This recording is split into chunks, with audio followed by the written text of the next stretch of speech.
I see the number of participants ticking up, so I think I'll wait a little bit and let a few more come in before we get going.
Let's see. I'll give it a minute or two more.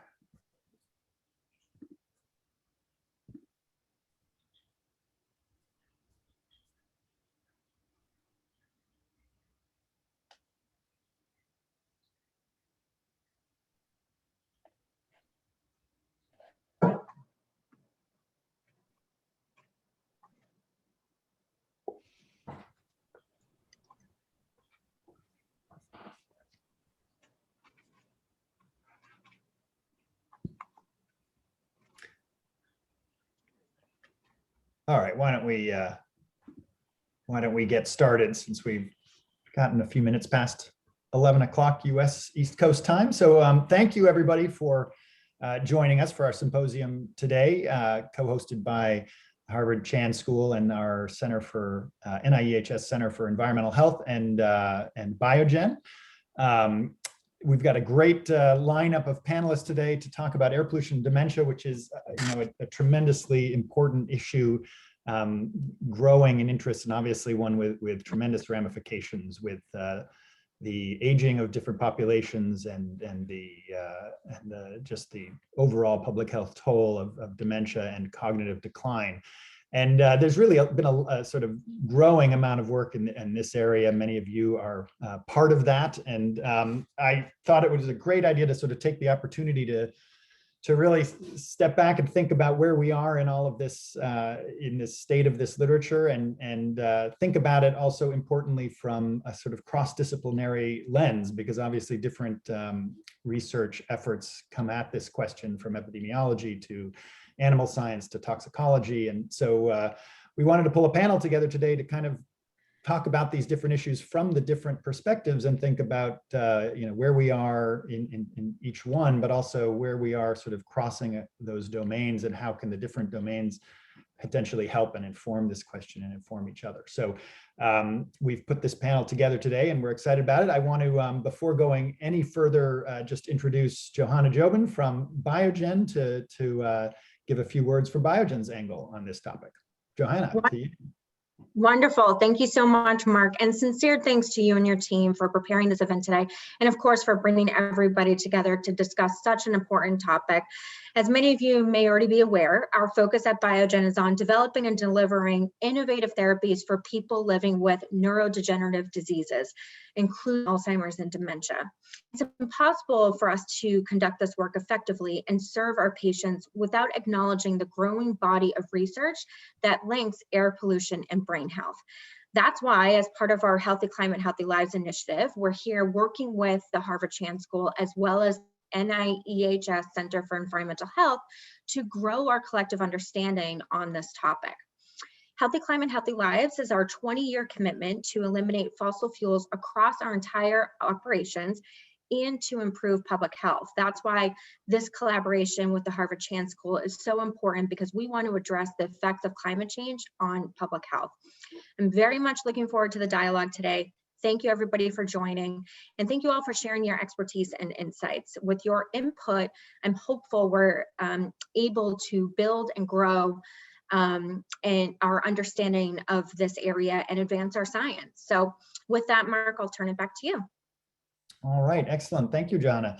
Yeah, and so a couple of things before we get going, and I introduce the first speaker. You know, I guess all of you in attendance are muted, so obviously you won't be able to speak directly. But please take advantage of the Q&A to enter your questions. Really, questions for any individual panelists, questions in general about this topic, and you know what you have, where you want to see things go, where you see the evidence, what issues you may still have. My hope from all of this is we pull stuff together about what are the questions out there that people have, and how can we best address them. Do we feel like the data is there already? Do we have other research that needs to be done to fill in gaps? So please keep these comments coming. And I would say also that even if you don't get a chance to put them in the Q&A, find a way to email them to us afterwards. We would be very happy to sort of consider them and try and really put them into the overall perspective of where we are, maybe get a paper on the state of the science out of something like this. But in particular, just addressing, you know, what are the questions out there? Where do we feel we are? Ultimately, you know, we want to get to a place where we can act and make public health interventions and sort of improve the state of public health for everybody. So we need to know what the roadmap is in terms of how to get there. All right, so with that, let me introduce our first speaker. So our first speaker is Dr. Melinda Power from George Washington University. Dr. Power is an associate professor of epidemiology at the Milken School of Public Health. She's really an epidemiologist with expertise in observational data, as well as neurodegenerative disease and dementia in particular. And she also is the founding director of the GW Institute for Brain Health and Dementia. So she is really right at the forefront of a lot of these issues. And she is going to be talking to us today on epidemiology of air pollution, dementia, and related outcomes. So Dr. Power, please take it away. Thank you so much for that kind introduction. I'm really honored to be part of this panel today and sharing the screen with my two panelists. So today I'm going to talk about the epidemiology of air pollution, dementia, and related outcomes. Just a couple of things. I do want to disclose research funding by the NIH, DoD, and DC Health. And I'd also like to note that the updated systematic review that I'm going to present here is supported by NIEHS at NIH and is co-authored by Jennifer Weave, Sarah Adar, Jeff Yanowski, Aaron Bennett, Lindsay Ranker, Kanji Natasio, and Meredith Pede. So a little bit of signposting. I want to talk about four big questions today in this presentation. I'm going to start off with a little bit background about what is dementia, because I think understanding the disease is really important to understanding what we know about the potential link between air pollution and dementia. I'm then going to spend just a moment talking about why we're interested in looking at a link between air pollution and as a risk factor for late life cognitive impairment. And then I'll spend the bulk of the time talking about what we know, right? Is air pollution related to late life cognitive impairment based on the EPI? And then finally, I'll end with some conclusions and recommendations, thinking about what more do we need to know before we can really take action.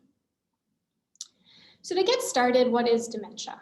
The most important thing is to keep in mind is that dementia is a clinical syndrome, right? It's defined based on symptoms. You get dementia when you get a diagnosis of dementia when you exhibit significant decline in one or more domains of cognition, such that it interferes with activities of daily living. So these are the things that you need to do to be able to live independently in your house. It's also a diagnosis of exclusion, so it can't be better explained by another disorder, and it does not occur exclusively within a period of delirium. So to illustrate this, if you look on the right in this figure, I have the cognitive trajectories throughout the lifespan of three individuals, David, John, and James. And if you think about these three individuals, you know, they're born, their cognition is relatively low, their cognition improves as they enter early adulthood, remains relatively stable from early adulthood to late adulthood. And then unfortunately for David and John, their cognition starts to deteriorate and they eventually meet criteria for dementia. James, on the other hand, would not meet criteria for dementia, even though his cognition is at the threshold that might warrant a diagnosis for David and John. It doesn't exhibit this decline. And so this is one of the key features of getting a diagnosis of dementia, is that it does have to be a decline from a previous state. There are multiple subtypes of dementia, including Alzheimer's disease, vascular disease, FTD, which is also frontal temporal lobar degeneration, dementia with Lewy bodies, and then a variety of other types. These subtypes are defined both clinically and pathologically. And this is because most people diagnosed with dementia have some sort of identifiable pathology at autopsy. Now, this is a little bit tricky because the pathology and the clinical presentation don't always align. So persons with specific clinical symptoms are subtyped based on the suspected etiology, but we know that when people come to autopsy, that's not necessarily the etiology that we see in the brain. In addition, historically, we've assumed a one-to-one relationship between a clinical presentation and the presence of pathologies. And we now know that that's incorrect. Most people actually probably have multiple pathologies in their brain. And people who don't meet clinical criteria for dementia can also have evidence of dementia related to pathology. So what I want you to take away from this is that it's really complicated. We have this syndrome that's dementia, right? It's the umbrella term that talks about all of these different dementia subtypes. And they all present very similarly clinically, but the underlying pathology, the underlying reason why you have that cognitive impairment may be different across different individuals. The other thing to keep in mind is that most types of dementia have a long preclinical phase. So if we think about the most common types of dementia in the older population, Alzheimer's disease and vascular dementia, these often really have a long phase where pathologic changes are occurring. We might be able to see them on MRI, we might be able to see them on PET neuroimaging, but do not yet meet the criteria for dementia. You don't have those cognitive symptoms. So when we think about etiologically relevant periods of exposure, we're often looking back 10, 20, 30 years to think about when this disease was initiated and how it's been progressing since that time. When we think about dementia, it's really a very huge problem. The global prevalence of dementia is expected to increase dramatically in coming years, and this is really just due to the aging of the global population. And I love this series of figures, courtesy of Stephen Dukowski, that really illustrate it, really take it home. So what we have here is we have a map of the globe, and each dot represents 100,000 cases of dementia, and this is what we think the world looked like in 1950. This is what we think it looked like in 2000. And this is what we're expecting by 2050. So you can see that the global prevalence of dementia, the sheer number of people affected are going to be rising dramatically in coming years. Now, it's really important that we identify risk factors for dementia because we have no disease-modifying treatments. I know Biogen and others are working on this, but at this point, we have no pharmacologic treatments that can really alter the course of the disease. And so right now, efforts to identify and intervene on modifiable risk factors are really our only method of preventing or delaying the onset of dementia. So if we're going to do anything to combat this growing epidemic, it's going to be through risk factor management. Now, we're here today to talk about air pollution. And I'm really excited about this because I think there are a number of environmental factors, a number of environmental exposures that are plausible risk factors for dementia. And unlike other factors, they can be modified without requiring behavior change on the individual level, right? Anyone who's ever tried to be on a diet or tried to take up an exercise program knows that this can be really hard. On the other hand, if we can identify something like air pollution that impacts dementia risk, this is something that is experienced by literally every person on the globe. And so even small changes into exposures can have very big effects on the population level. So now that you know a little bit about dementia, you understand that it's a syndrome, there's multiple kinds of different things going on in the brain that might lead to it. Why are we interested in linking air pollution to dementia? Why do we think this might be possible? So the original motivation really kind of went to one of these three hypotheses. The first was that air pollutants can reach the brain, and once they're there, they promote some sort of dementia pathogenesis, right? Some sort of inflammatory or oxidative stress, some sort of protein aggregation and cell death. And I know that my colleague, Dr. Oberdorster, did a lot of the fundamental research motivating this hypothesis, and he'll talk more about this in his presentation. There's also increasing evidence, and there has been for several years, that what's good for your heart is good for your brain, and conversely, what's bad for your heart is bad for your brain. So we know that air pollution has negative consequences for cardiovascular health, and that could be another mechanism by which air pollution leads to poor brain health, right? So air pollution leads to poor cardiovascular health, which then impacts your dementia risk. And then finally, we know that these neurodegenerative conditions often have an inflammatory component. And so maybe, increased inflammation, oxidative stress associated with air pollution exposures could have impacts on the brain or potentially in the blood-brain barrier in such a way that it promotes dementia. So how do we study air pollution and dementia as epidemiologists? So I'm an epidemiologist by training. This is what I do. And this is an example of a study that I did in published in 2010. So what you do is you essentially say, okay, we go out and we look for people and we say, what's your exposure to air pollution? And then we look for a correlation between air pollution exposures and some sort of cognitive measure, some sort of dementia-related outcome.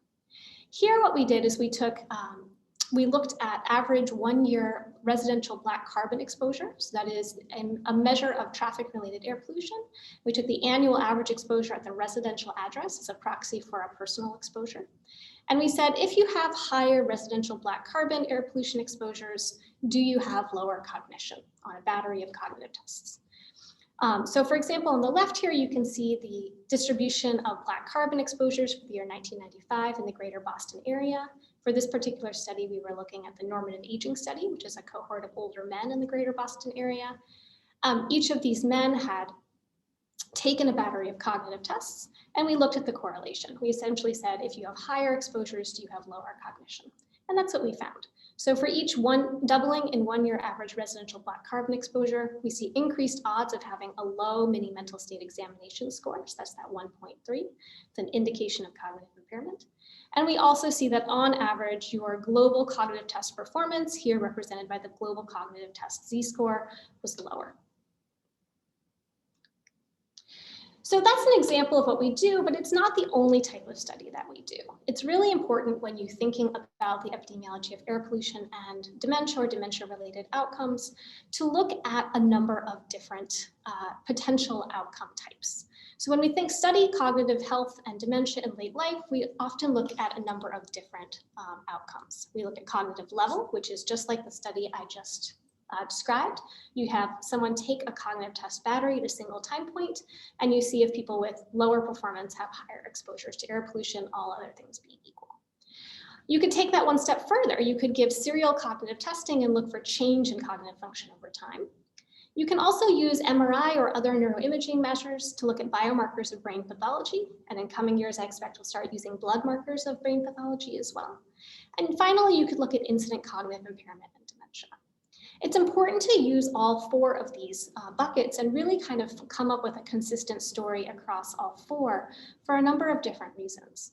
So for example, if we think about cognitive level or incident cognitive impairment and dementia, this is really what people care about, right? This is what goes up to that clinical syndrome. It's what captures that clinical syndrome. People care about whether they have cognitive impairment.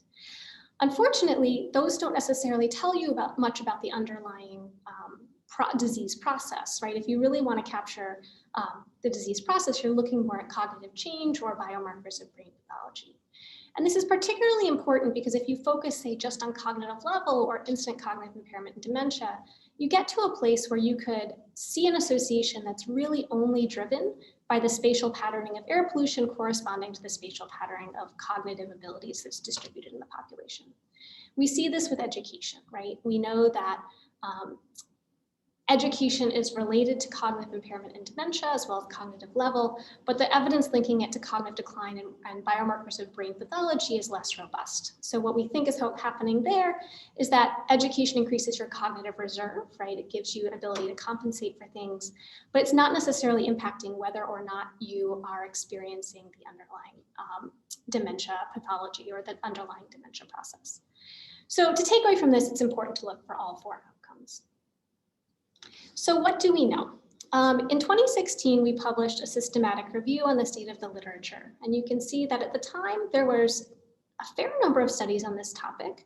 And they looked at all 4 different outcomes that I mentioned, as well as a variety of different pollutants. Here we've got PM10, PM2.5, traffic, oxides of nitrogen, and ozone.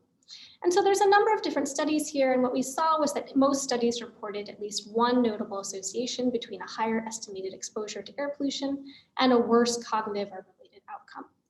Now, what this masked was that there was substantial heterogeneity within and across studies, right? It wasn't always the same air pollutant with the same cognitive outcome, or you might have a study that had multiple cognitive tests and really maybe the association was only there for one of them. So it was really hard to draw strong conclusions. Now, since this time, the field has really just exploded. We've updated this literature search through August 2020 at this point, and you can see that we just have substantially more epidemiologic studies of this phenomenon. Still, most of them are focused on PM2.5, but we're starting to get good representation of PM10, traffic, oxides of nitrogen, and even ozone as well.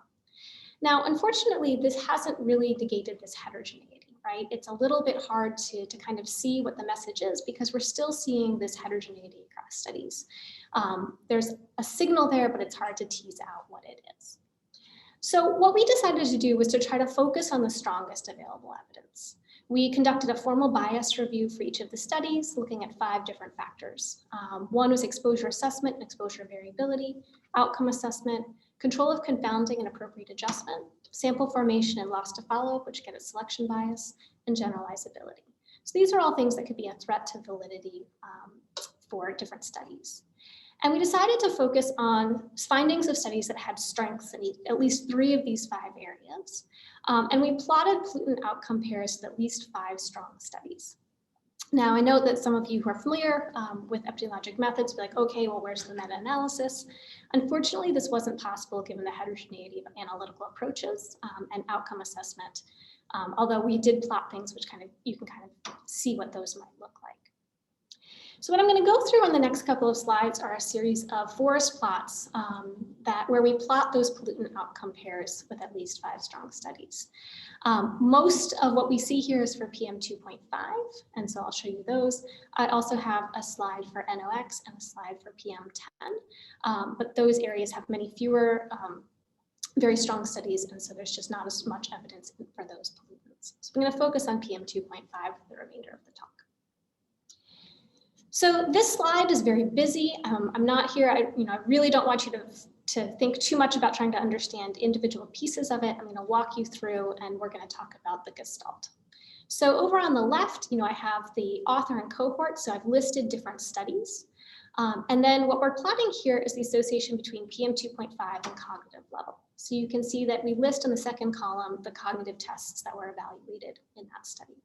So for example, Kulik 2020, you're looking in the NOMA study, looked at the association between PM2.5 and 4 different cognitive test scores or cognitive test summary scores. And those are plotted as those first 4 dots with 95% confidence intervals represented by the lines. Now you can see that they're color-coded. We've attempted to color-code things based on cognitive domain, thinking that perhaps different air pollutants preferentially affect different domains of cognition, for example, executive function, memory, or others. That's what those different colors mean. Red are kind of global summary scores, yellow are executive function, blue is memory, and green is something else. As you look down, you'll notice that there are a number of different panels, and this is because not all of the studies could be put onto a common scale. So the first panel in the upper left looks at the difference in standard deviation units on cognitive test scores per 10 micrograms per cubic meter increase in PM2.5. The panel below that is the difference in log test scores per the same exposure contrast. The panel below that is the difference in test score rank. And then if we flip to the right-hand side, we have the odds ratio for poor cognitive test score in the top right. That's grayed out because actually the direction of the effect would be opposite. You're looking at the odds of poor cognitive impairment as opposed to the difference in cognitive test scores. And then finally, we have the difference in test scores comparing different quartiles of exposure in the bottom right. Now, that's a lot of information, but really what we want to focus on here are the dots to the left of the line in the white panels or to the right of the line in the gray panel, right? So if it's to the left of the line, that means there's an adverse association that higher PM2.5 exposures are associated with lower cognitive status. And if you kind of squint, you can see that there are on average, more point estimates to the left, and those that are statistically significant, such that their 95% confidence intervals don't cross the null. Most of those are to the left of the line, suggesting that there is an adverse association here. Again, not maybe as clear as I would want, but this is only one of our 4 outcomes. When we get to PM2.5 and looking at cognitive change, we have a very similar plot here where we have the author, cohort, and cognitive test scores on the right-hand side of the figure. And then we've plotted the difference in standard deviation units of cognitive change associated with an increase of 10 micrograms per cubic meter increase in PM2.5. And this one's much clearer. You can see that most of the point estimates are to the left of the line, indicating an adverse association, and it's relatively consistent across cognitive domain as well as study. This next panel looks at PM2.5 and brain volume, so we can actually look at the size of people's brains on MRI, and if they are smaller than expected, this is usually a sign of neurodegeneration. And so what we have here, again, same setup. We have author cohort for each study on the left, different outcomes that were plotted, and then what we've plotted here in these green dots are the association between higher PM2.5, and in this case, most of these point estimates indicate smaller brain volumes, all other things being equal. So here again, we have a story where air pollution appears to be adversely associated with brain volumes, but again, this is a non-specific indicator of neurodegeneration. And then finally, we had a number of studies that looked at PM2.5 and cerebrovascular outcomes on neuroimaging, on MRI. And here you can see that these boxes are all gray, which means that if we're looking for an adverse association, we'd be looking for the dots to be to the right of the dotted line. But we don't actually see that here. Things are largely null or maybe even looking slightly protective across the studies that have looked at these associations. And this is particularly interesting because I remember one of our mechanistic hypotheses was kind of a cardiovascular or cerebrovascular health mechanistic hypotheses. So to summarize for PM2.5, we've got a number of high quality studies across a number of different related outcomes. You'll note that we don't actually have a slide here for incident cognitive impairment or dementia. Those studies are coming. The field continues to explode, and hopefully we'll be able to add those moving forward. But taken as a sum, it does look like there's something here, right? PM2.5 does appear to be associated with poor late life cognitive health and with associated pathologic changes. When we look at PM2.5 and cognitive level, we start to see a different story, right? If we just kind of skim through here, you can see that most of the dots are pretty much on that null line, right? Meaning no association. There's no strong pattern here like we saw with PM2.5.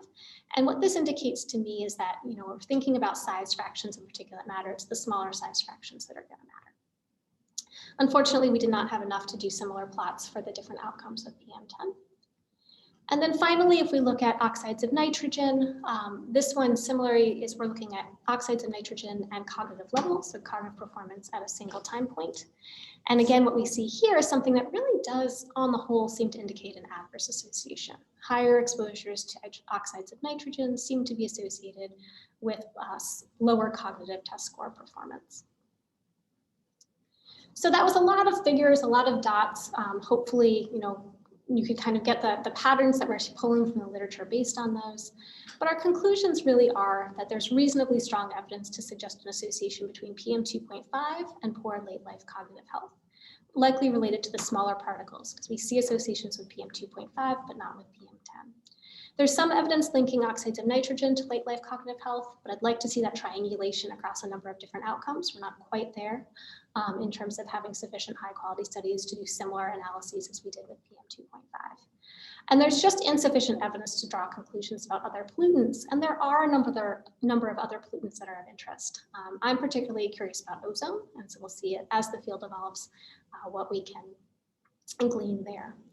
And if we think about the status of the field right now, I think we all want to get to the place like we are with air pollution and cardiovascular health, where people are pretty sure there's a causal link. Right?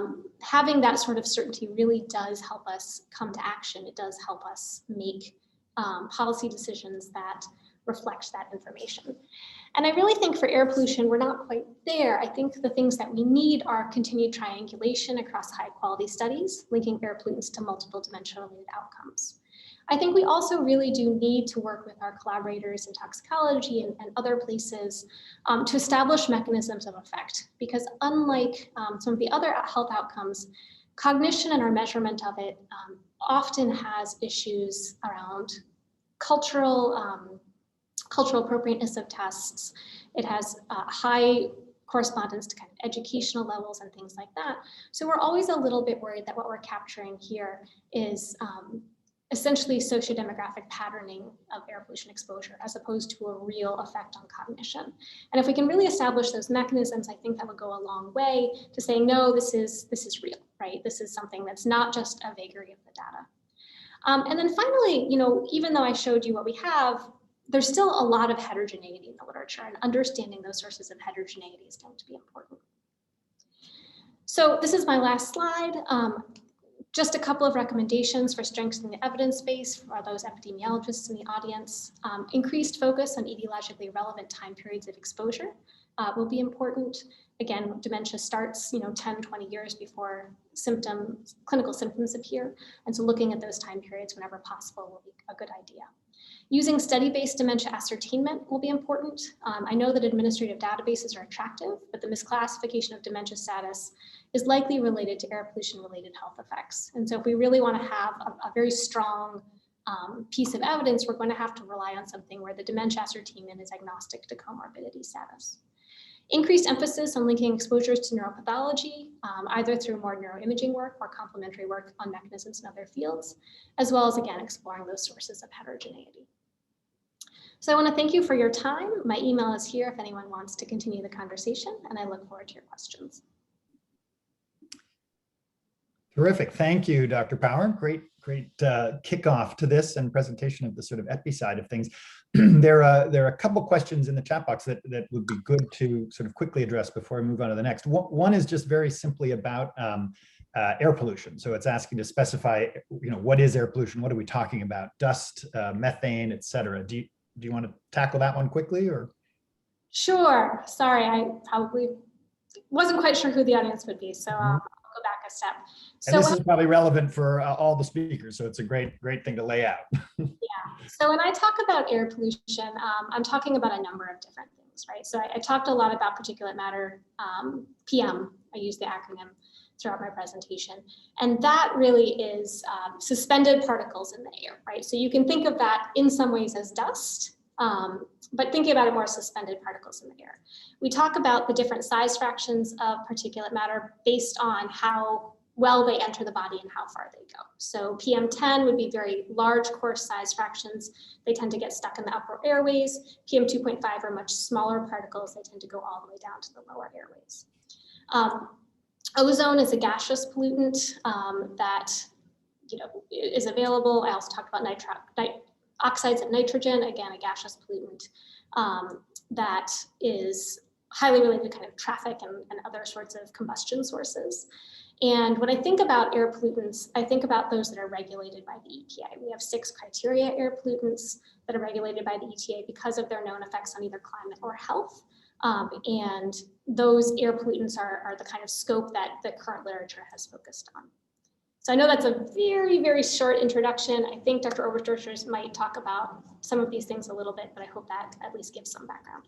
Yeah, and as you alluded to, for those in the audience, I mean, there's a lot that could be an air pollutant. There's a lot of stuff in that, and it gets complicated in terms of the specifics of what it is, how it travels in the air, how people get exposed to it. So that was a quick overview, but it's a pretty complicated topic with lots of things in there that could potentially do harm that needs to be delved into. Another quick question is, so you sort of somewhat alluded to not, wanting to establish more of a causal link, like for, cardiovascular disease. But there's one question: as if there's not a link, why did the Lancet Commission identify air pollution as a cause of dementia? Do you want to comment on that at all? So I'm not familiar with the intricacies of the Lancet Commission's decision making. So I know that they did review the literature that was out there on a variety of different pollutants, and so I do work on dementia as a whole, right? My background and my expertise is in dementia, and there's a hierarchy of our certainty about what we think causes or doesn't cause dementia. Almost all of our evidence is based on observational studies, right? And observational studies are subject to all sorts of bias. We look for consistency, we look for different study designs giving us consistent answers. But at the end of the day, a lot of what we know is based on kind of a general sense of the wealth of the evidence. Things like hypertension, diabetes, we have a lot stronger evidence that they're linked to dementia than we have something like air pollution. All of these, though, are based largely on observational studies because we don't really have good trials, randomized trials that show things like diabetes management leads to lower risk of dementia. So the Lancet Commission, I think, is highlighting the risk factors for which we have the greatest abundance of evidence. Where you draw the line, whether you say something is causal, is something different people are going to say, are going to draw that line in a different place. I don't think we're quite there with air pollution, but that might just be a difference of opinion between me and the Lancet Commission. All right, terrific, thank you. So I see lots of questions rolling in the Q&A, which is great. And for those of you, the ones we haven't gotten to, I'm gonna hold them here and we're gonna try and get back to them at the panel discussion. But let me thank you, Dr. Power, for that presentation. Thanks very much. And take this opportunity to now introduce our next speaker, Dr. Gunter Oberdorster, who's a professor emeritus in the Department of Environmental Medicine at the University of Rochester. And he has for many years studied biokinetics and effects and mechanisms of inhaled micro and nanoparticles, and has done some of the seminal work in this area. So Dr. Oberdorster, please take it away. Thank you very much, Mark. Thank you for having invited me to be a panelist in this symposium, which is great. And you see my title, Causality of Particulate Air Pollution for Mental Illness. And it just follows what Dr. Powers was talking about with respect to causality. And I put here that question mark to see what we know, what we can do there. And let me go to the next slide. And I will start here with the typical four-modal ambient particulate air pollution, as you see here, as EPA reported that. And this is on the left and on the right. Let me also put up a cursor here so I can.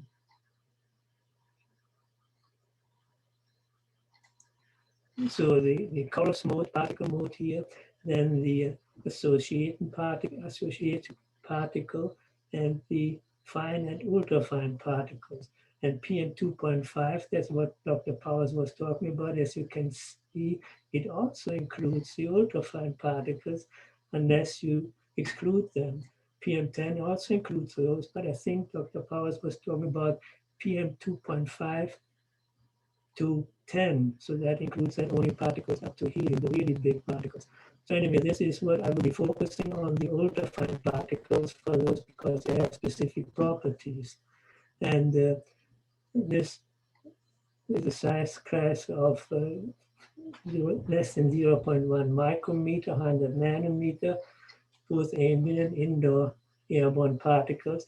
They're physically and chemically very diverse depending on the mechanisms of how they're formed. It's from specific sources and also transformation events in the atmosphere consisting of solute, soluble, and volatile constituents, and are generally unintentionally generated anthropogenic.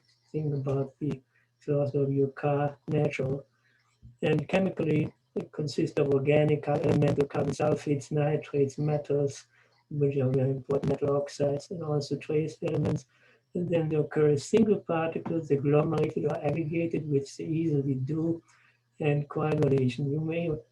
I should have pointed that out at the first slide, that the fine and ultrafine the fine ultrafine particles and nucleation particles coagulate onto the accumulation particles and can then potentially in the in vivo environment deaggregate again.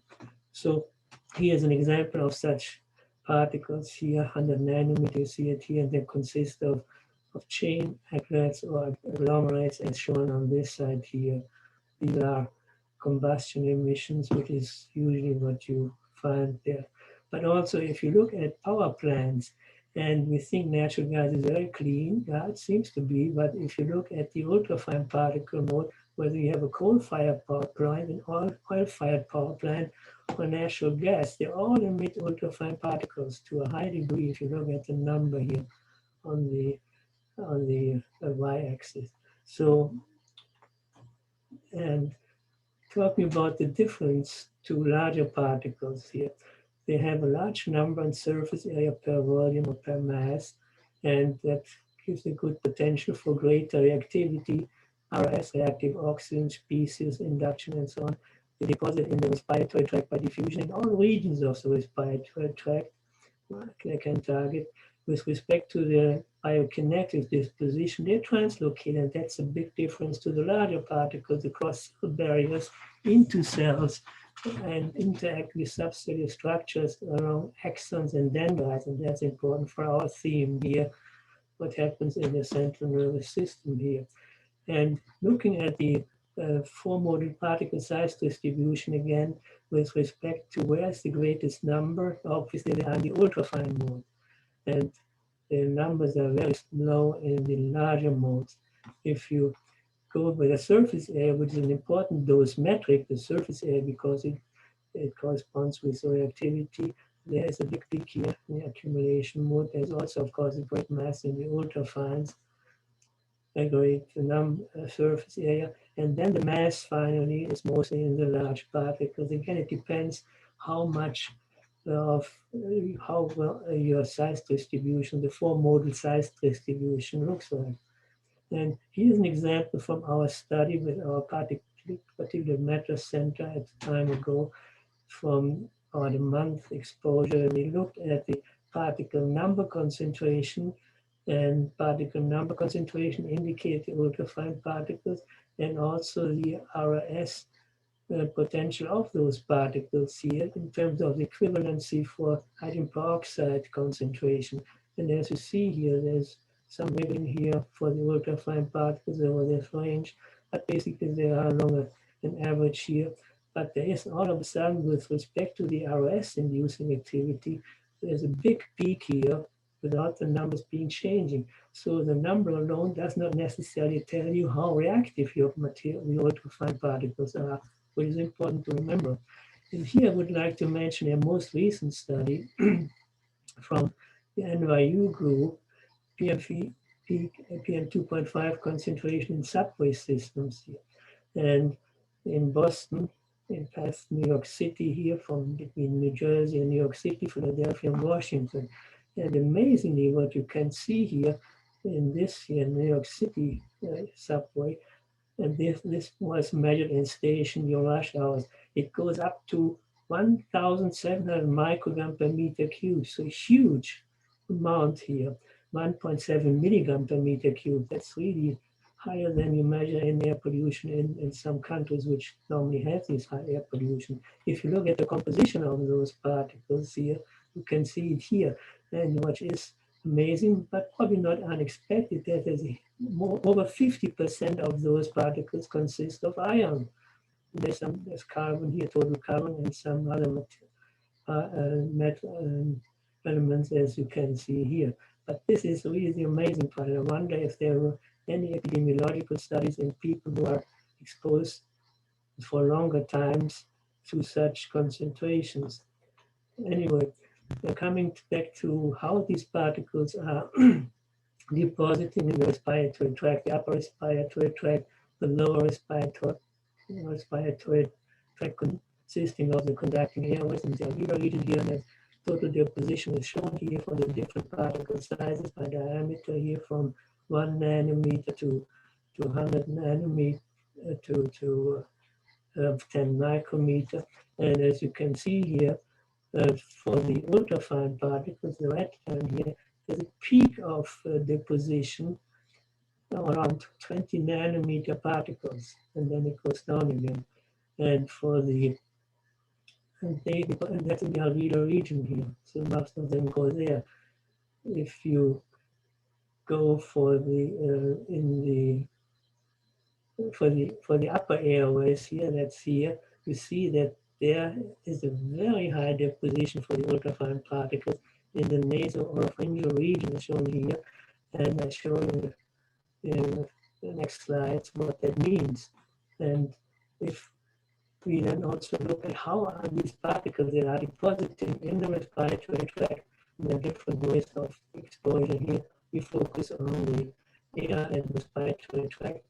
And you see that some of those go to blood circulation, which in general seems to be a nice claim for distributing particles throughout the organism, as you can see here. Specifically luckily for the brain, though, there is this pathway which I highlighted here via neurons here into the central nervous system.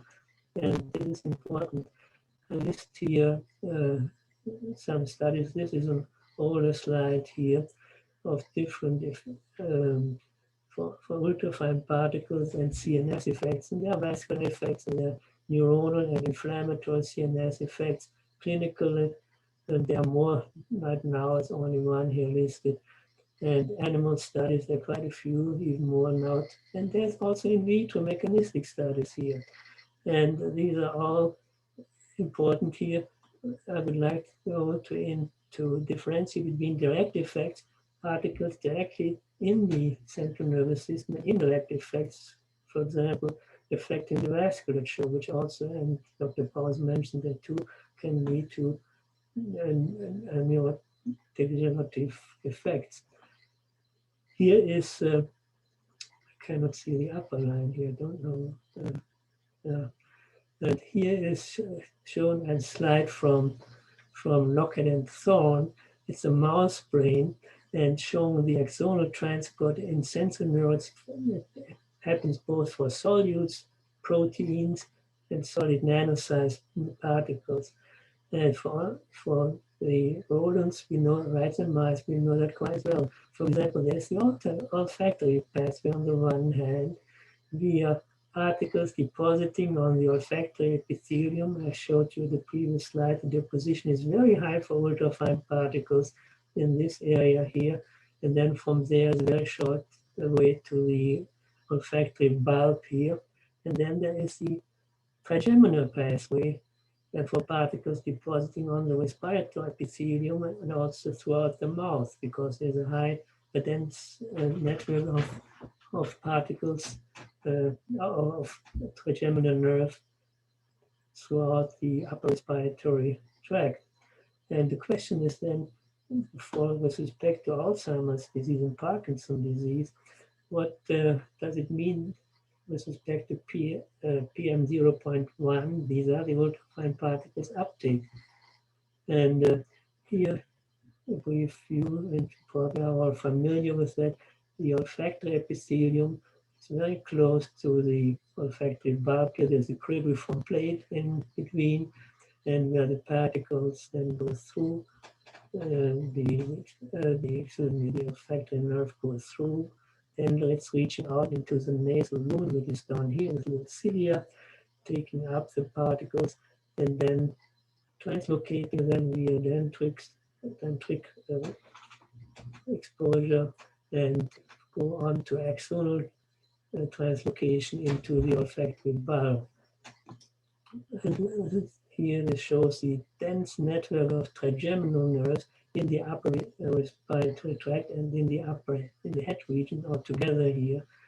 All these greens are branches of the trigeminal nerve going into the brain.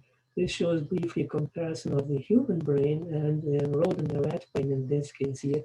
You see the big difference in terms of relative size of the olfactory bulb in humans versus in rats. It's big in rats, as you can see here. Of course, the brain is much smaller. And there's also trigeminal ganglia here and here on the rodent side, which I will now summarize here a few studies here from our group, mainly about ultrafine particle exposure, specifically that we do here at Rochester, and with respect to effects developmental neurotoxicity, young newborn mice exposure, and the main issue was the autism spectrum disorders that were targeted here. Inflammation, white matter decrease, and ventriculomegaly were shown in males more than in female mice. And here's another study here led by Dr. Corey Schlechter, and the evolution with the brain metal dyshomeostasis, a potential risk factor for neurodegeneration here. So again, it deals with ultrafine particle exposure of mice, neurodevelopmental neurodegenerative disorders, also ventriculomegaly, demyelination, and mitochondrial dysfunction outlined here. And then in a study by Richard Doty, he discussed in general the olfactory dysfunction in neurodegenerative diseases with a common pathological substrate. He also refers to air pollution as one basis for such effects. And finally, our most recent study here, Paraquad inhalation, that is a herbicide, because it's not a normal ambient air pollutant, but it's very often very much used in this country in contrast to Europe, where Paraquad is banned and it's sprayed onto fields in large amounts. And Tim Anderson, a graduate student here, he did this Paraquad aerosol inhalation. The goal was to use a concentration that does not cause lung damage. No lung damage was found here. But in the brain, there are a lot of things that could be found here, and specifically male-specific impaired olfaction like, as a key factor of what comes out here. There are more to come. Now, in order to confirm that there is also in humans such translocation possible and related to effects, the first step would be to really verify that ultrafine particles in humans get to the brain. And this is done with high resolution analytical imaging by Dr. Rishi Graham, University of Kentucky. Here they show us one of those instruments, Titan. It's a huge instrument and not many have that. In fact, very few have that instrument. So with which you can, on a sub-nanometer resolution, determine what's going on in situ analysis. Oxidation states can be determined, treating reconstruction, also solubility characteristics. So a study is in progress here to examine 12 olfactory bulbs from religious clergy donated after death with different progression of Alzheimer's disease. And so these samples are from the religious order study at Rush University. And this is a recent paper here where the methodology is described. These are the authors of this study. And so a tissue-specific fate of nanomaterials by advanced analytical imaging techniques. And this involves a recent grant. The PI is Jennifer Reeve, and I noticed that Dr. Power also mentioned Jennifer Reeve. And co-PI is Jane Pinto from Chicago, about air pollution and Alzheimer's dementia, neuropathologic and olfactory mechanisms in multi-ethnic longitudinal cohorts. The aim of our sub-project that we are doing is higher resolution imaging and physical-chemical characterization for comparing ambient environmental particles and particles discovered in the olfactory bulbs, focusing, of course, on particle transformation and their association with pathology.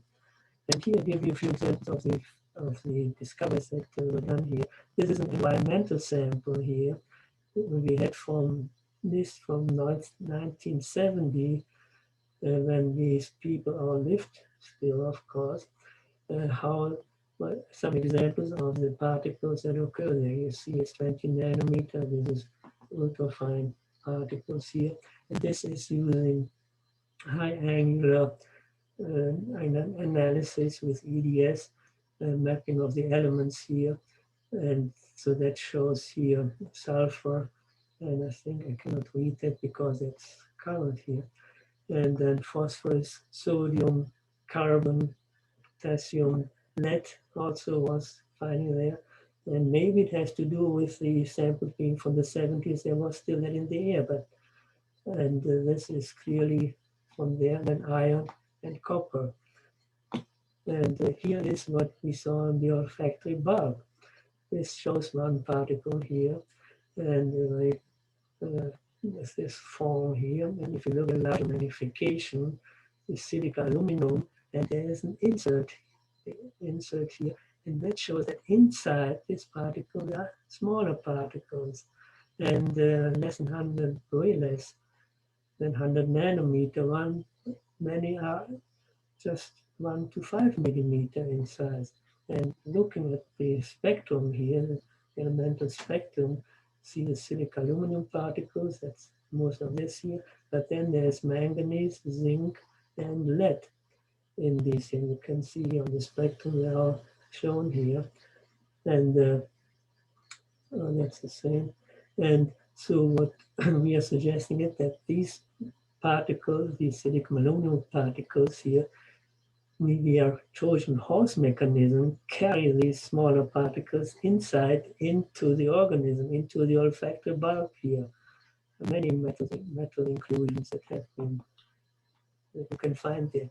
Interestingly also, we found here in evidence that there may be some nanoplastics involved. If you look at the map spectrum here, and this nanoplastics ion is also there associated with it, that may stem from the catalyst when these plastics are made. We don't know it for sure, but it has all the evidence that we are dealing here with nanoplastics reaching the olfactory bulb as well. The next slide is a very interesting one. Sorry, this is Mark.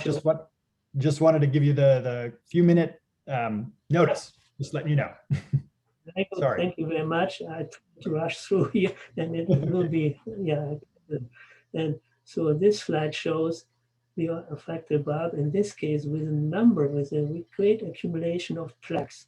And if you look at one of those, you see here, one of those, with a little tiny speck here in the middle. If you look at this speck here, it's shown here. What you see, it's zirconium. It's associated with it. Let me get this down here. And and what you see here also is a swarm of tiny particles, and this is ferritin shown here. And we see that always that associated with plaques or with any inflammatory conditions here, ferritin is also apparent there, and either generated there as a biogenic or the endogenous particle as opposed to the exogenous particle. So we have both here, and we can easily differentiate the two, and which is a nice thing for the high resolution examination that we can do. And so this is something we're following through, finding out what is the role of these ferritin particles that occur there. So with that here, some discussion points here with respect to the evidence for ambient ultrafine particulate air pollution causing neurodegeneration. And what I did here, I used the IR classification scheme, International Agency for Research Cancer here, and applied that for neurodegeneration hazard. I emphasize the term hazard. Evidence in rodents for this is sufficient, clearly. Evidence in humans, I would call them limited. Maybe they could also be sufficient, that could be discussed. Occupational exposures, of course, we know welding fumes, some aerosols may be causally associated for sure. And then there's the question about mechanistic evidence in vitro studies, and that is also strong here for the ultrafine particle mode in terms of gaining access to the brain. Overall evaluation, it again goes with the classification, inhalation of ambient ultrafine particles is probably neurodegenerative. We can discuss, it should be definitely. And Dr. Powers mentioned the Lancet conclusion, where they, I think, did that. I'm not sure, I don't know this, what Lancet did, whether they focused on the ultrafines or particles in general. Anyway, what we should keep in mind is that risk is a function of hazard and exposure. Also to mention here, EPA from time to time can do an integrated science assessment for PM, and they concluded in their recent one, 2019, the causality of long-term ultrafine particle exposure and nervous system effects is suggestive, but not sufficient to infer a causal relationship. Okay, that is my last year, and now I want to also acknowledge that it is important and really multidisciplinary teamwork, collaborative teamwork to do. And I acknowledge here people here as Bushi Graham, who does the high resolution analysis, the catalysis person, Debbie Kovac-Schlechter here, a neurotoxicologist. In fact, this week at the SOT meeting, which is starting now, she will be awarded with the Distinguished Toxicology Scholar Award here. And then there's Jay Pinto, University of Chicago, an expert in olfactory dysfunction. So And there's Jennifer Reeve, and I think Dr. Powers mentioned Jennifer already. She's an epidemiologist and involved in many studies, including also what Dr. Powers was mentioning. And then there's Alison Elder at Rochester. We have been working for many years, for more than 15 years together, on different aspects of ultrafine particles, including the central nervous system. And I would like also to mention here my mentor and teacher, Dr. Paul Morrow, and I call him the grand old dad of particle toxicology. Thank you very much. That finishes my talk, and can go into discussion. Thank you. Terrific. Thank you, Dr. Oberdorster. Great summary of a lot of toxicological and inhalation science there. So we've got a couple questions that came in. Let me take prerogative actually to ask one first, because you mentioned the issue of transport through the olfactory bulbs, particularly of the ultrafine particles. Is it known, or do you know? Sorry? Only the ultrafines. Only the ultrafines. Right. Do you know whether that is thought to be, or is it known whether that is an active process, or can ultrafines, because of the sort of peculiarities of ultrafines, kind of just go through membranes in a more passive way? No, I think it's an active process, and it's not only for solid particles, it's also for solutes and proteins that do that. And there are some in vitro studies, old in vitro studies, they have looked at this, and there are motor molecules, dyneins, for example, that apparently actively push those. And that can happen in retrograde as well as in anterograde direction, depending on whether you're dealing with a dendrite or axon. And what is very interesting, in fact, these older studies, they show that, and they use a giant axon of a crab, that this can happen for particles up to 800 nanometer, which is huge. I don't think that that will happen in our bodies, but I would think that the limit might be around 200 nanometer, but we don't know for sure. Okay. And then one question that came in sort of bridges epidemiology and your toxicology about the fact that there's increasing epidemiological evidence for effects of the smaller size fraction, like PM2.5 versus PM10, and then now possibly even lower. And the question is are there reasons for this from a toxicological perspective? They say, is it because the toxicity of particles is not only related to mass concentration, but also related to the number, surface area, or other characteristics of the particles? Yeah, what is the actual question? So I think it has to do with, is there a toxicological reason why the smaller fractions seem to be worse? Well, of course, there are many things you can point out here, but per unit mass, they have a huge surface area compared to larger particles, and the reactivity to induce reactions when interacting with cells depends on the surface area of those particles, and the total surface area being so big that they have a much greater power to induce oxidative stress and other processes that leads to inflammatory processes in the organ, the target organ. So and given your last point too, is that this issue of Trojan horse and carrying other things, is that that large surface volume to mass is probably very important for that, right? Yeah, I would think so. And it's an interesting finding that particles, nanoparticles, are inside another also small particle and still transported there. And then we don't know yet, and that's of course our goal, to find out what are the specific mechanisms and which specific metals. For example, we saw that lead was in the olfactory bulb too. And is it the old lead from times ago, or is it perhaps lead from a more recent exposure? And being that this was a clergy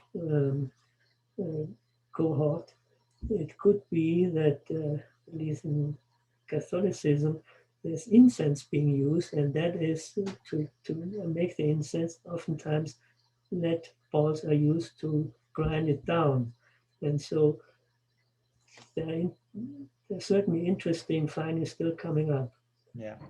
And I'll just add from the epidemiological perspective that for those who might be thinking about this in the audience is with the ultrafines, very interesting as Dr. Oberdorster has talked about, but one of the problems from the epidemiological side is we don't have great models yet of the distribution of ultrafines. We have monitors out there for PM2.5 and 10, but we don't have as extensive methods of Yeah, assessing yeah. exposure, which has limited what we can do from the epidemiology side. But it's coming, Yeah.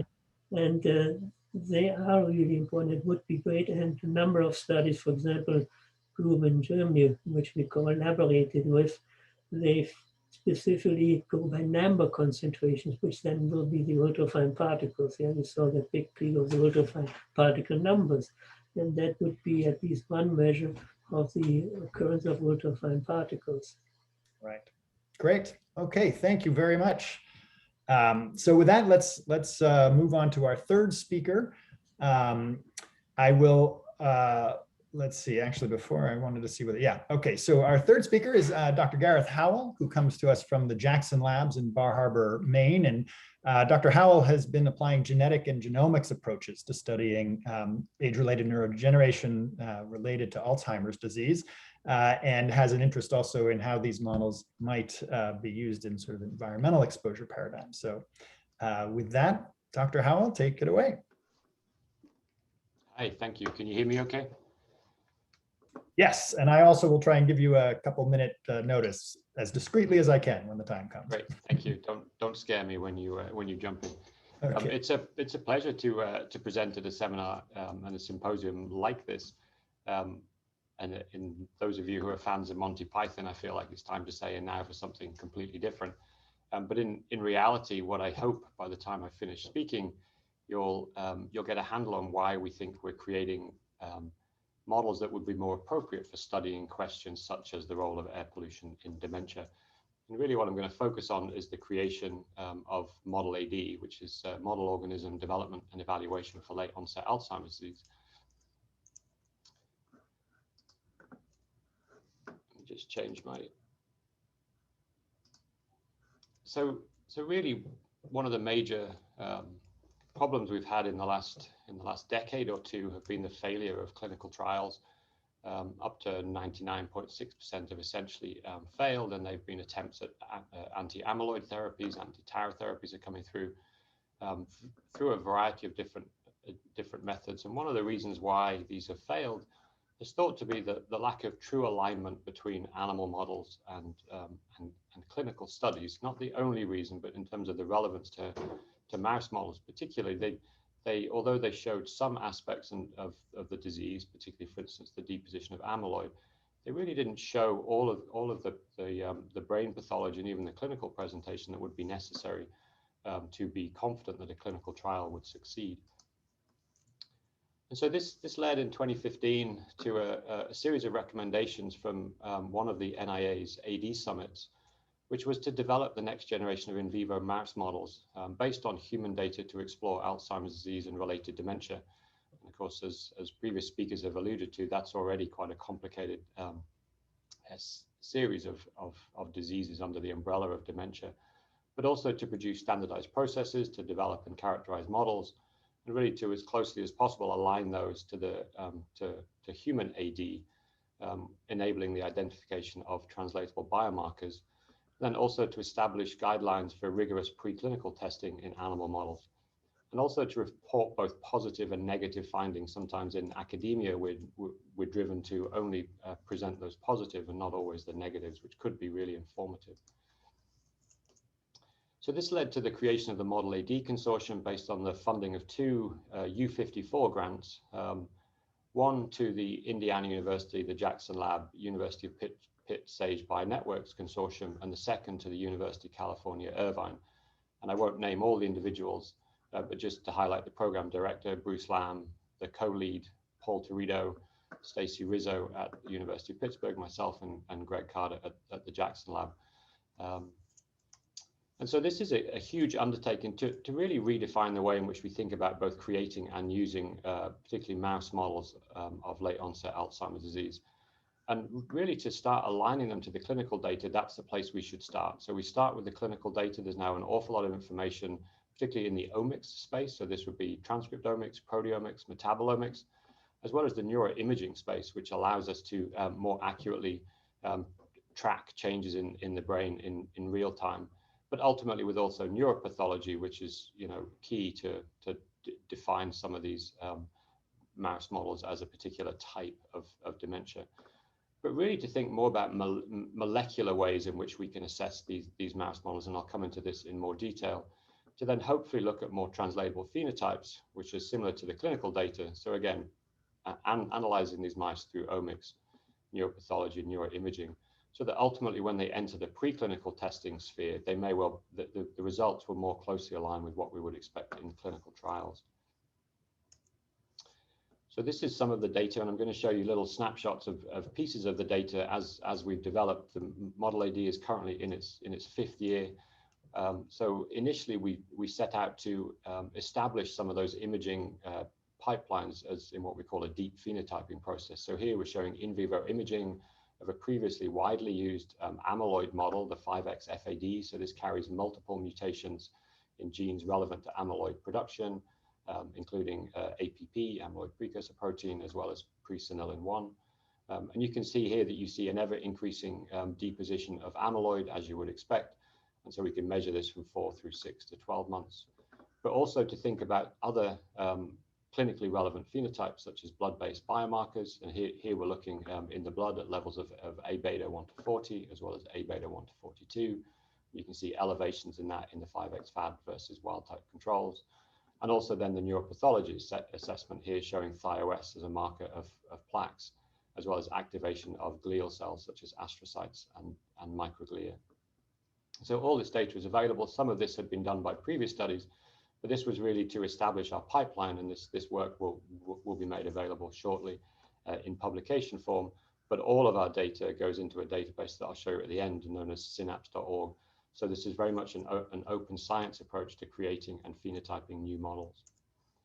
But really what we're tasked with doing is generating more translationally relevant load models. And for this, we think about this in a number of different aspects, one of which is to introduce strong genetic risk factors. And so initially we started with the human ApoE4 allele, which has widely been strongly linked with various forms of dementia, including late onset Alzheimer's disease, as well as vascular dementia, as well as TREM2R47H, which, although a rarer mutation, is still relatively strong and has been shown to have a strong link with Alzheimer's disease. But then also to look at the mouse and humanize some of those genes that are thought to drive some of the pathology in humans, particularly the APP gene that I mentioned, which is thought to be more amyloidogenic, more prone to develop amyloid in humans than mice, and also the tau gene, MAPT, which again is also thought to be more likely to drive tau pathology in humans than mice.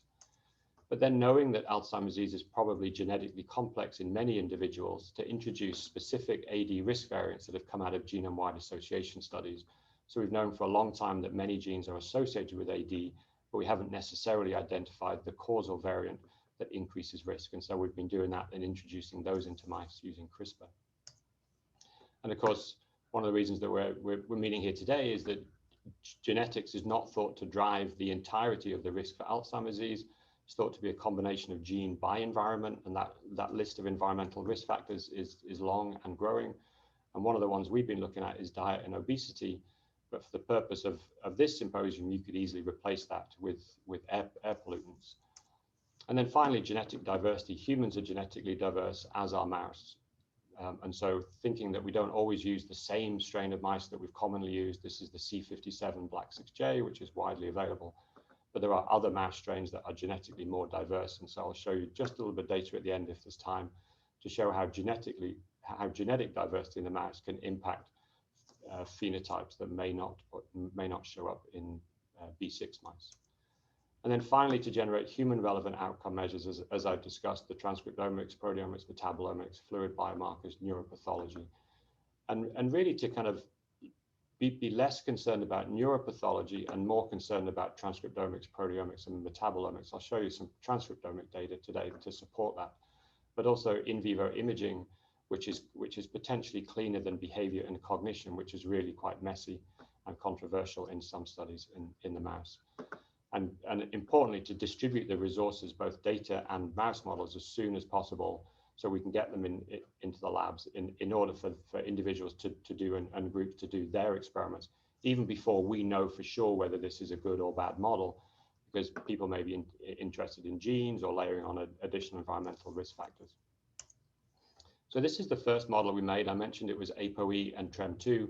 And so we simply created a mouse carrying both human ApoE4 and TREM2R47H, double homozygous. We call this load 1, not necessarily because it's a good model of late onset Alzheimer's disease, just because it is the first model carrying 2 genetic risk factors. And what you'll see is that it doesn't actually develop full-blown Alzheimer's disease. So there's the absence of, for instance, amyloid pathology and tau pathology. But it does show some interesting phenotypes, particularly in terms of in vivo imaging. So this is very similar to what could be done in and is done in human studies. And here we're assessing both blood vessel health in the brain as well as glucose uptake. And here you can see that in some brain regions in load 1 mice, we see a decrease in blood flow, and in other regions we see an increase in glucose uptake. And if you map up increases or decreases in these 2 measures, you actually see an uncoupling of what we're thinking of cerebrovascular health in these mice. So if cerebrovascular health is something that's important, an important endophenotype, then these mice would be ideal to better understand this. We think this is probably driven by the ApoE4 allele. But we can also measure additional aspects in these mice, including frailty and behavior. Mice age much like humans do, and there's a frailty score that has been developed by Stacy Rizzo, which we can very quickly, within a minute, assess the frailty of an animal based on things like coat color. But there's a variety of different measures, and irrespective of genotype, you see this increase in the frailty score. We can also do more in-depth studies such as long-term potentiation, and also, markers such as protein levels, and we begin to see elevations of cytokines such as IL-6. Again, this study is in prep, and all the data has already been deposited in synapse.org. So the next step was to take those initial mice from carrying ApoE and TREM and start to add additional risk factors, in this case, human forms of APP and mouse tau. And so I mentioned that human amyloid is thought to be more amyloidogenic than mouse, and that's thought to be due to 3 amino acids that are different between humans and mice, here seen in white, R, Y, and H. So using CRISPR, we created the A beta sequence from human into mice. And so now we have a mouse model that we're calling load 2, which is humanized A beta on the load background. And we have early indication that, in fact, if we do make the A beta sequence at the level of the DNA more amyloidogenic, we do see elevated levels of A beta 40 and A beta 42, not necessarily yet sufficient to produce dense core neuritic amyloid plaques, but at least we see by this measure in the brain elevated levels of A beta 40 and 42.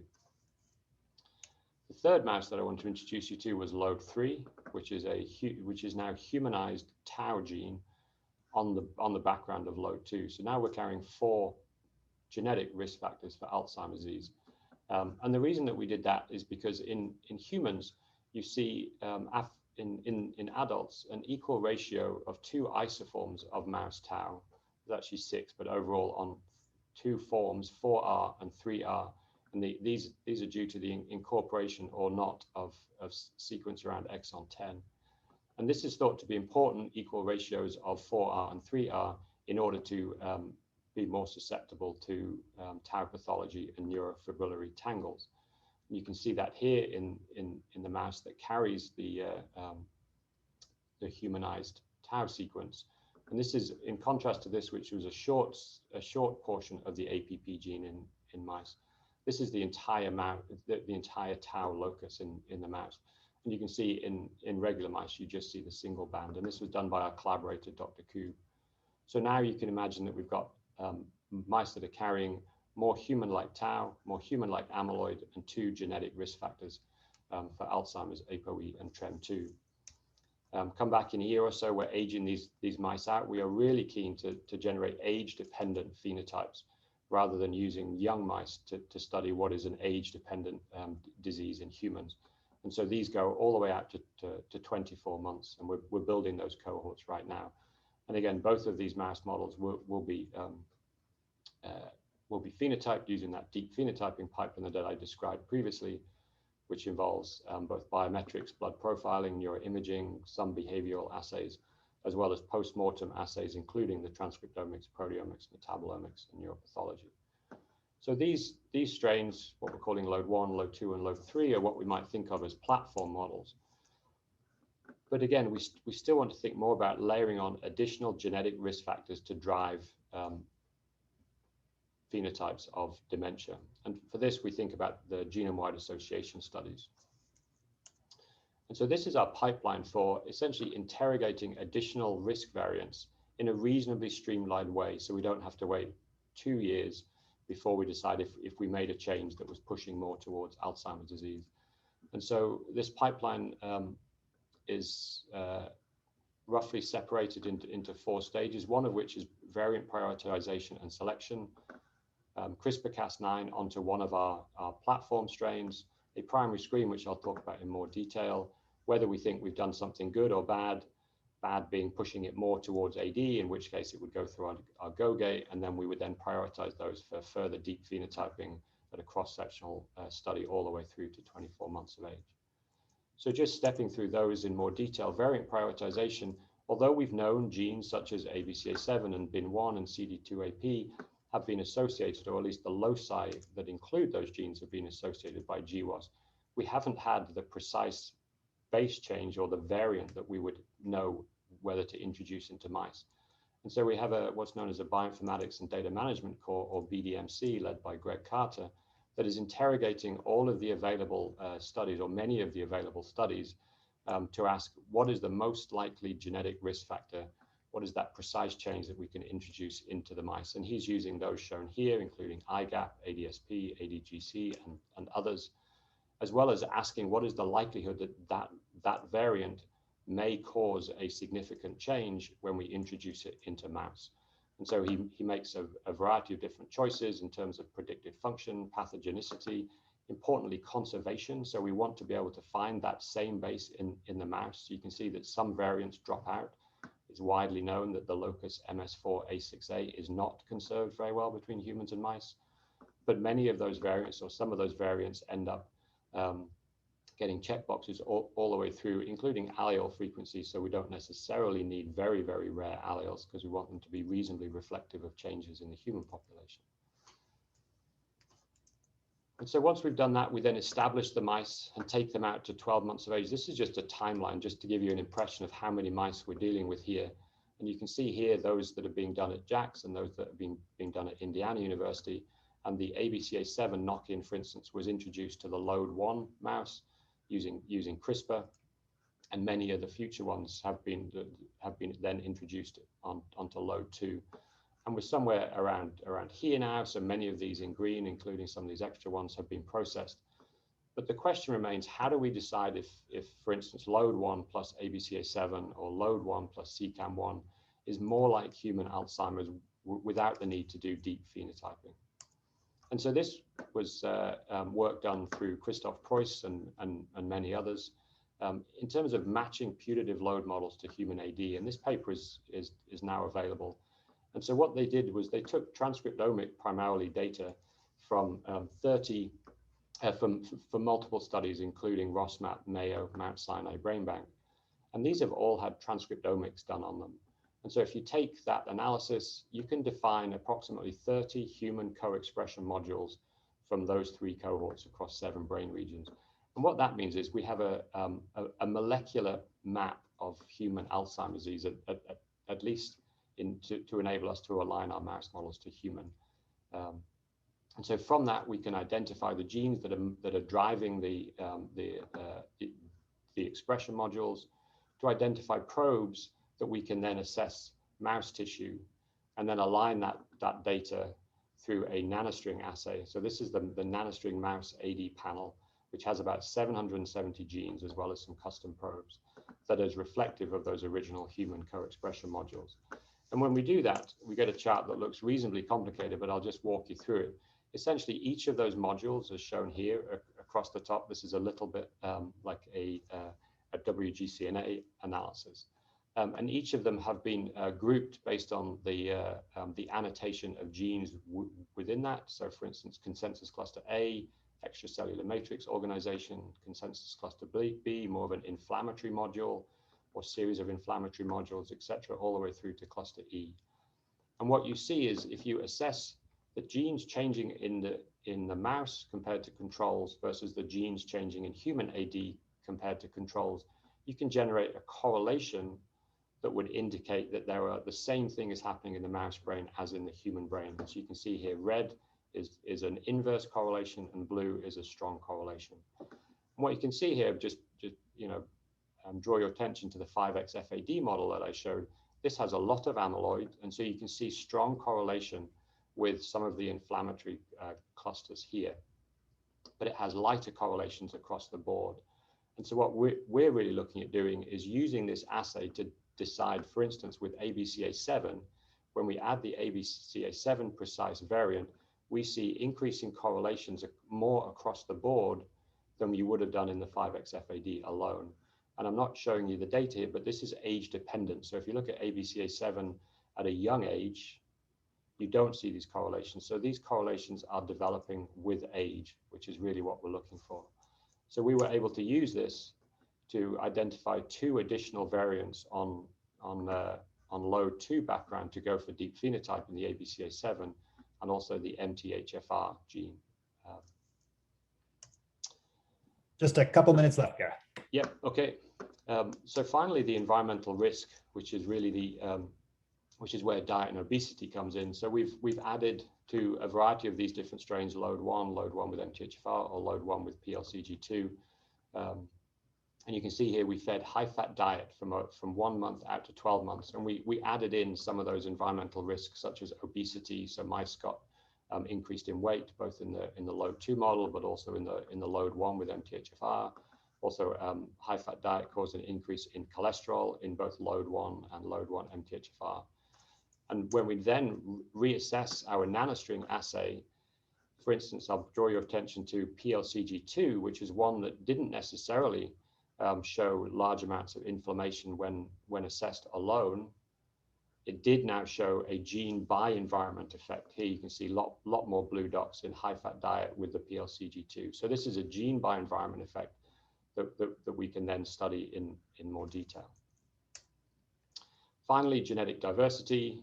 Again, I won't go into too much detail, but a mouse is not a mouse is not a mouse. So this B6 mouse is genetically very diverse to WSB. These are known as wild-derived strains. And in mouse studies that we've done where we added amyloid to wild-derived mice, you can induce neurodegeneration in particular brain regions that you don't see in B6. So WSB here appear more susceptible to neurodegeneration than B6 mice. When we look at the response to plaques, we see these are microglia, so these are the immune cell of the brain. You can see differences in white here as microglia respond to amyloid. You can see there's an average response here, an increased response in CAST, and a decreased response in WSB. This is genomic analysis showing that the response is also seen at the level of a variety of genes that have been widely associated with amyloid response, again, such as TREM2 and TYRA-BP.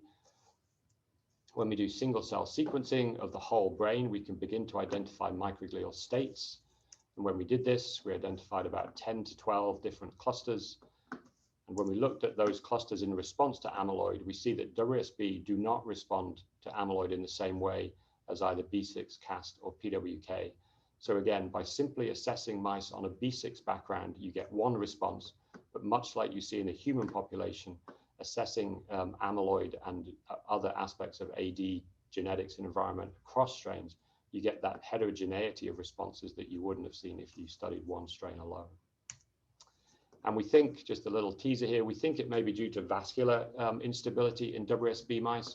We see increases in something known as cerebral amyloid angiopathy, which is where amyloid, shown here in blue, deposits not just in the parenchyma, but also in the blood vessels.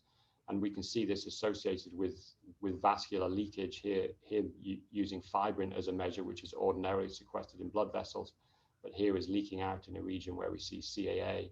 And interestingly, if you age WSB mice just alone with no amyloid, you also see evidence of blood vessel damage out to 18 months of age.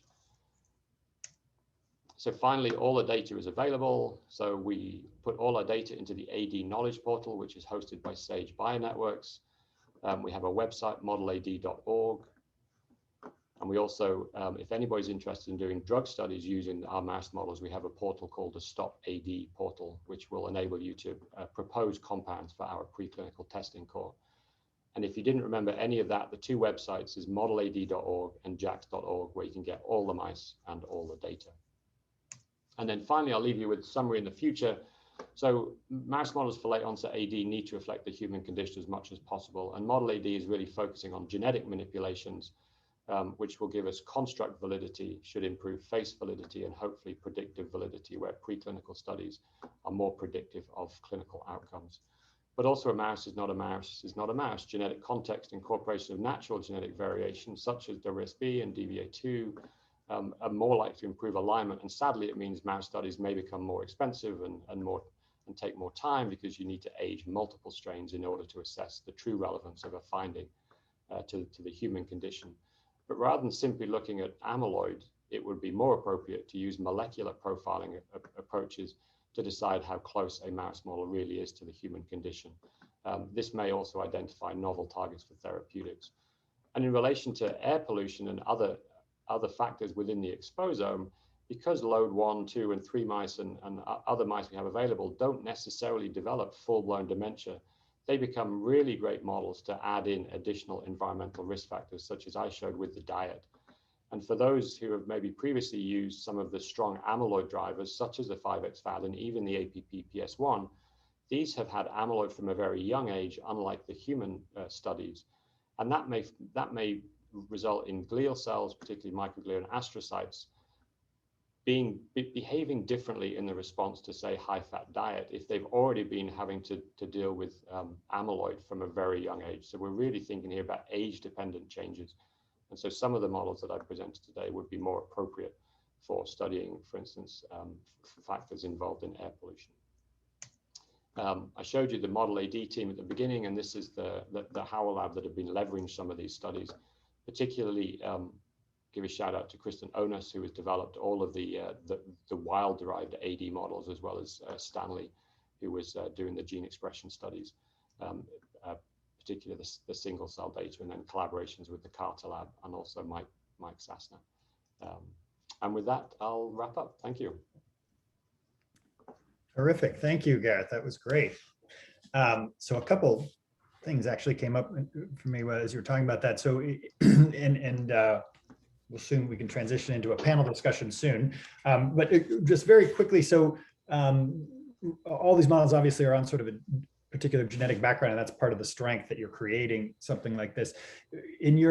So one question I have, I guess, is, do we have to think that the human situation, even if the environment is involved, is necessarily riding on some particular genetic background, or is there a way that the environment could potentially be doing it on its own, independent of that genetic background? And I know that's probably a complicated scenario, but any thoughts you might have on that? Yeah, I do. So one of the huge advantages of mice is you can vary one thing while keeping other things consistent.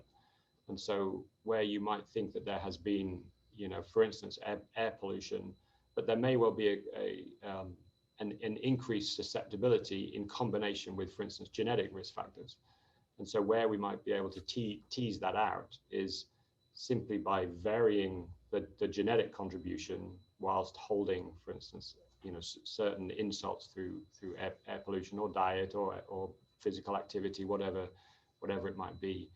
Mm-hmm. But equally, we now have the ability in mouse studies to create a human-like population. So I didn't go into this, but we have an outbred population of mice known as the diversity outbred, which essentially is a mix of all the genetic contributions that I showed from WSB and PWK, as well as some of the more common lab strains.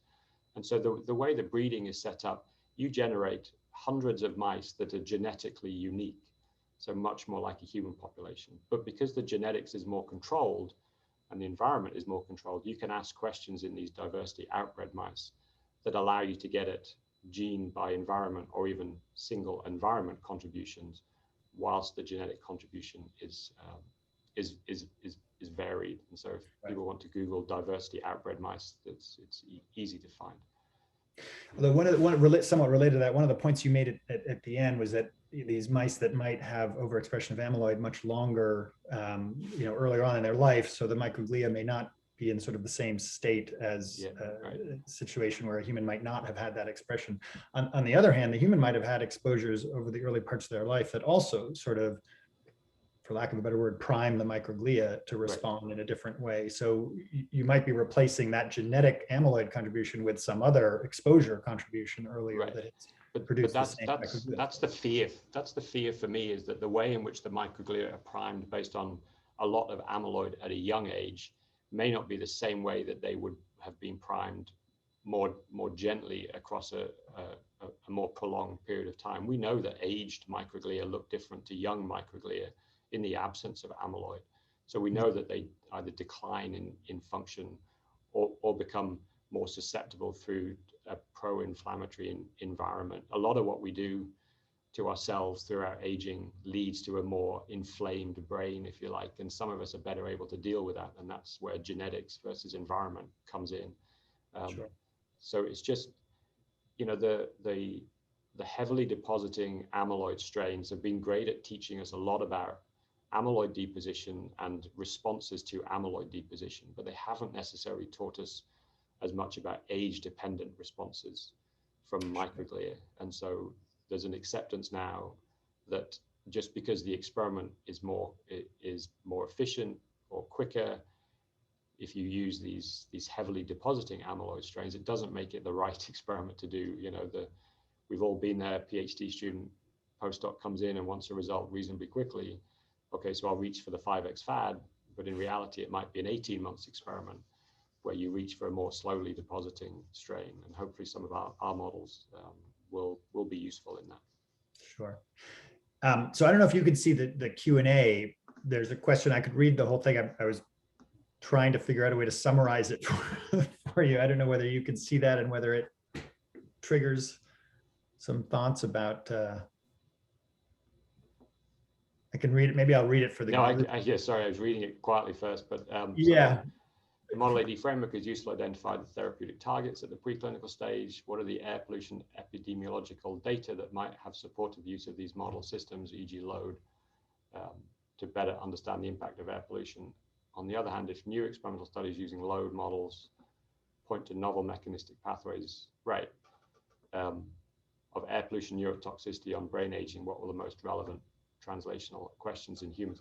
And so I think this gets to a susceptibility versus a load model question. To me, we know, we have a reasonable idea what late onset Alzheimer's disease looks like. We just don't necessarily know how you get there.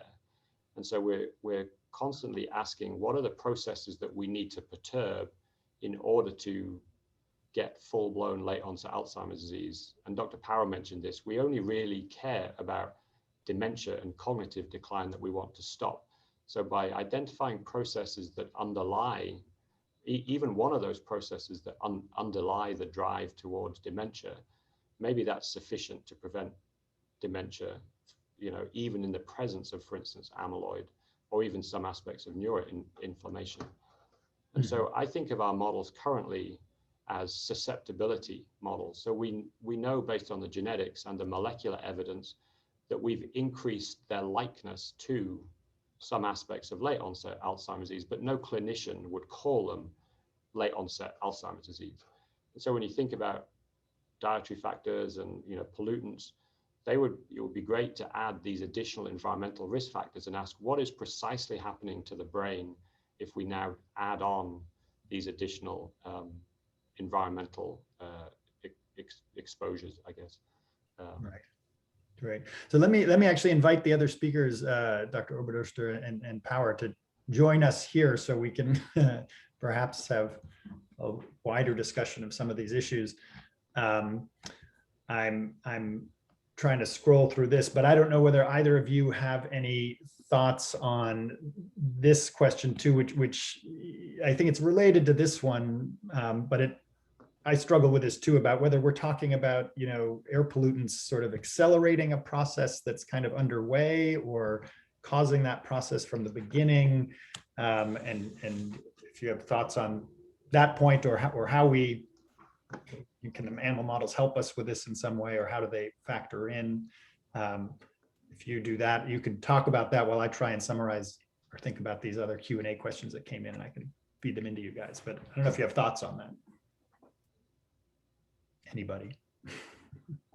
Well, with respect to accelerating neurodegenerative effects, I don't have any good data, but I could imagine that that will be the case for air pollutant, specifically for ultrafine particles that can reach the brain directly. And so the associations that Dr. Powers reported are clearly there, and as to whether that may be due to an accelerated response, I don't know. That would require some animal studies first, probably where you have two groups, one where you have maybe one of the models that that Dr.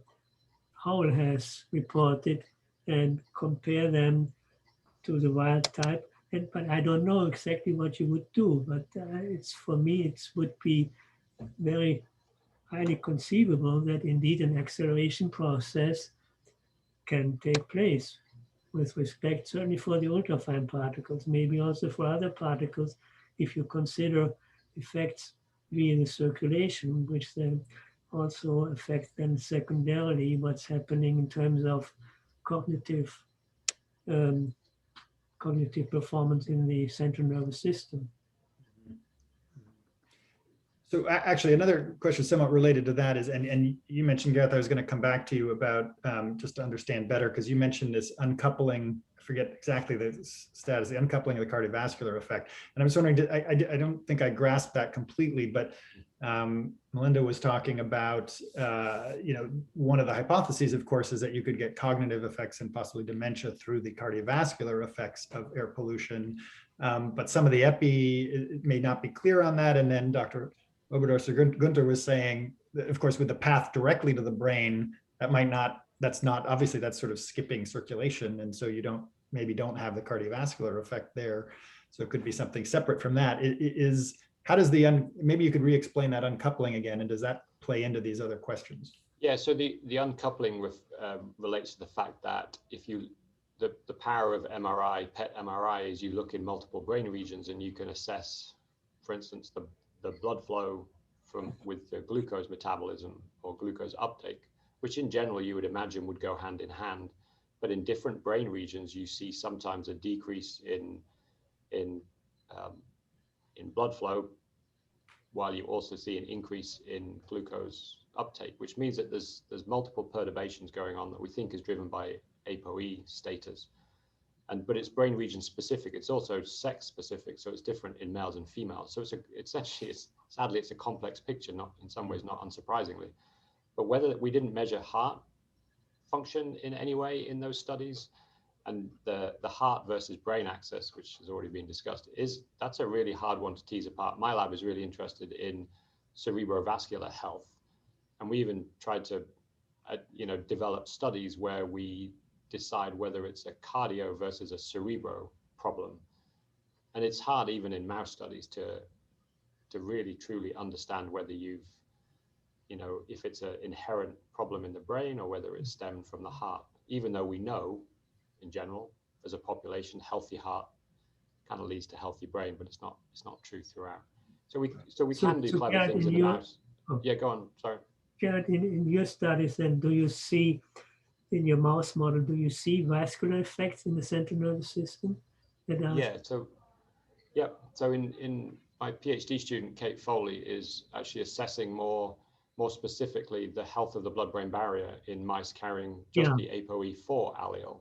And one of the things that we've been working on in our lab, because Model AD has created mice that are more freely available, we can actually look at the different ApoE genotype status. So ApoE3 is considered neutral, and 4 is the highest risk, but 3 is intermediate risk for dementia. But we've had limited studies because of restricted breeding, because of the various licensing agreements that were set. So we now have the ability to more easily create 3-4 mice, which is the more common risk genotype as far as ApoE concerns in the human population. And it's different. So it's not simply an intermediate. In some phenotypes that have been measured, you see differences in 3-4, which is sometimes thought of heterosis, versus 4-4, which is homozygous. So even that's complicated, but to your question, it is, you see breakdown of the blood-brain barrier, which is thought mechanistically to do with a lack of ability for ApoE4 to bind a certain receptor on endothelial cells. But equally, ApoE4 can drive risk factors in or changes in the heart.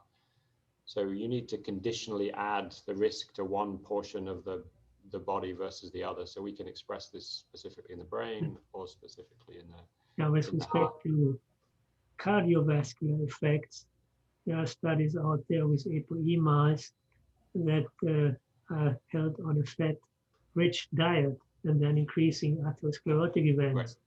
Does that have to do also something with what you see in the? Yes, yeah, I think it may well do. So we haven't done those specific studies, but I'm aware of them.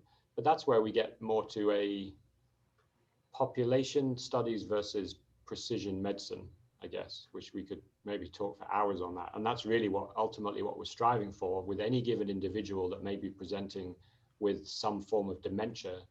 What do we know about that individual that might allow us to better define the treatment?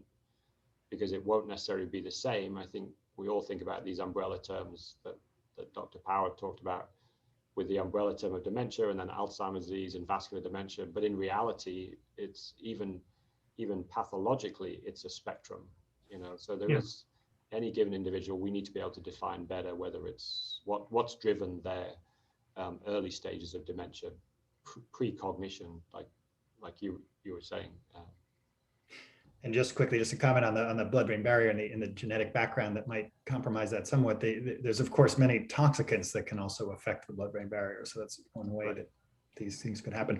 One question that's in here that I'll direct to you, Dr. Power, about the question related to sort of, I guess it's this lumping issue a little bit in terms of, you presented kind of cognitive effects in general. And so there's a question about, what about, breaking that down a little bit more specifically into phenotypes like, that leads to that cognitive impairment, what do we know about effects of air pollution on specific domains like episodic memory or processing speed? And related to this, I'll note that I noted in one of your slides that the many outcomes, one was like, I can't remember which slide it was, but you had AD signature in there, which looked actually quite null. I can't remember which study that came from, but what do you say to these questions? Yeah, so the specificity issue is tough, right? So let's take cognitive testing to start with. There are different cognitive domains that are affected differentially in different types of dementia, right? And I'm going to define types loosely, acknowledging that there's a spectrum and there's pathological and clinical overlap and issues there. Now, when we classified all the different cognitive tests that people were using in epidemiologic studies, we didn't see a clear pattern that it was always memory or always executive function or always language or always processing speed that was affected. And part of this is expected and part of it is not, right? It would be very useful if we could find that, one domain was specifically affected, because that might give us some clues as to what's going on in the brain, and then maybe we could target that particular pathologic mechanism. Unfortunately, that's not what we're seeing. And we also have to recognize that in these large epidemiologic studies, we're using cognitive test batteries that are easy to administer, quick to administer, and to be honest, the scores are more correlated than they are distinct. So really, all of these cognitive tests are getting at kind of an overall cognition, although they may be designed to preferentially look at memory or preferentially look at executive function. So there's a tension there. It's that our measurements are only so precise, they're only so correlated with specific substrates in the brain.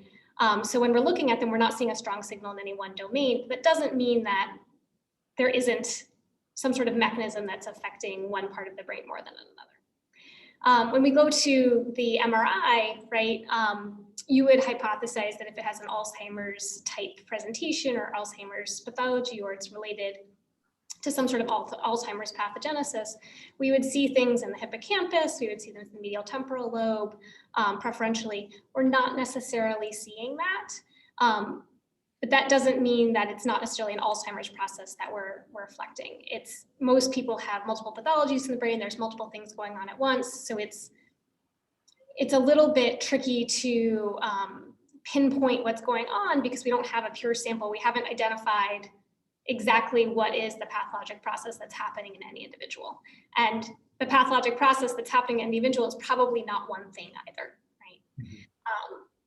I hope that answers the question. I'd appreciate any follow-up if you have questions. Can I ask a follow-up? Sure.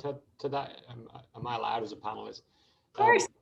So you mentioned this in your talk, which is really to now start adding fluid biomarkers, particularly the blood, to these studies, which I think is potentially where it may be more powerful to identify those at-risk individuals as opposed to those that are already showing some form of cognitive dysfunction.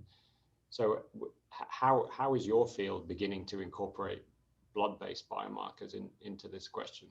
Right, so we currently have access to neuroimaging-based markers of amyloid and tau, which are proteins that aggregate in the brain in Alzheimer's disease.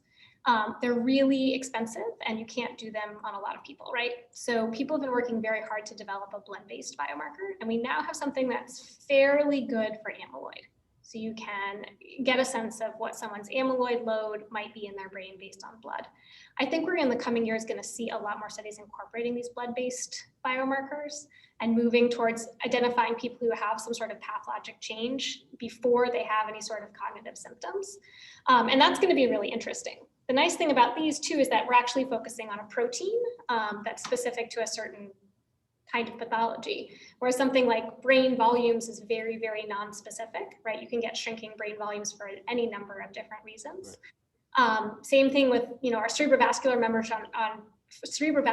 on MRI are slightly more specific, right? If you see an infarct, that's probably an infarct. But if you see white matter hyperintensities, we think that's vascular, but we also see the same thing in MS. So you can't be very specific there. I think these blood-based biomarkers that focus on proteins are really going to open up a lot of kind of more mechanistic work in cohort studies, and that's really exciting.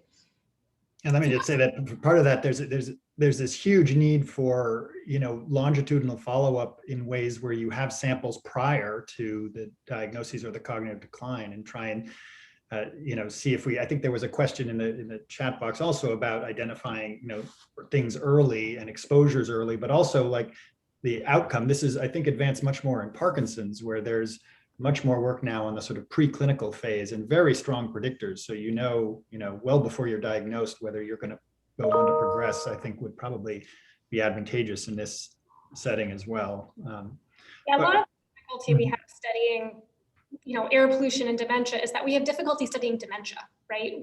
The field is constantly evolving and we're better understanding what is going on there. And I listened to Dr. Howell and Dr. Oberdorster talk, and especially with these animal models, I think we know what are the things we need to see in the mouse, but we don't always know exactly what the process is from what initiation looks like, what progression looks like, how the different pathologies interact with each other. That's something that's still relatively poorly understood. So it's a bit of a circle. We'll all refine it as we go.